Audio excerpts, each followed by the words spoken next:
अस्सलामुअलैकुम गाइस, उम्मीद करता हूँ आप खैरियत से होंगे। आज गाइस आपका भाई आया मैच खेलने से, फुटबॉल खेलने हम सब आए लड़के। ये अस्सम है, वो ताऊ है और ये रेहान है। इसको तो आपने हर व्लॉग के अंदर देखा होगा, लेकिन ये दोनों कभी कभी आते हैं इसलिए। और मेरे भाई लोग और सब अंदर है, जवाद और साद और है, और बाकी कुछ लोग आ रहे।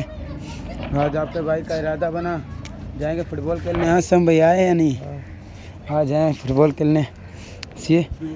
अभी और लड़के भी आ रहे हमारे, फिर हम साथ में आएंगे, फिर साथ में खेलेंगे सी।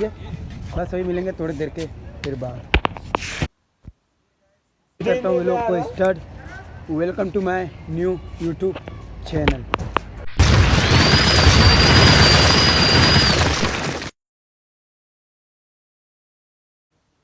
बिरयानी भी मंगवाया और परान आ गया सी। उनके भाई ने बिरयानी भी मंगवाया। वैसे भी बिरयानी खाएंगे जब तक जवान लोग भी यहीं पर प्रैक्टिस कर रहे हैं, फिर सब आएंगे, फिर आपसे मिलेंगे। सब लड़के आगे भी बस जा रहे हैं अंदर मैच खेलने। सब लड़के ये रहे ये बस मैच शुरू करते हैं, फिर आपसे मिलते हैं। हमने पैसे दे दिए, अभी हम जा रहे हैं फुटबॉल खेलने। सही है, फिर आपको मिलेंगे ग्राउंड के अंदर। ओके दे दिया, बस अभी जा रहे हैं ग्राउंड के अंदर। 10 बंदे पहले हम खेलेंगे ना, 5-5 टीम बांटेंगे। एक टीम मैं बांटूंगा, एक टीम अस्साम बांटेगा। अबे अंजला भाई, कौन सा मोबाइल हाथ में है भैया? सम मैं सब एक ही टीम में होंगे।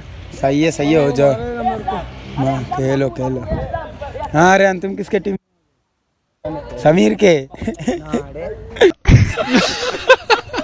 समीर गज्जी।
मैच हम लोगों ने हारा है। ये असम लोगों के सामने हमने मैच हारा है। तो बस यही से आज का व्लॉग करता हूँ क्योंकि आज तबीयत भी सही नहीं है। मिलेंगे कल किसी और नेक्स्ट व्लॉग में। जब तक लिए tata bye bye. Like comment share subscribe मस्त करो। All my life holding all of it closely. I played it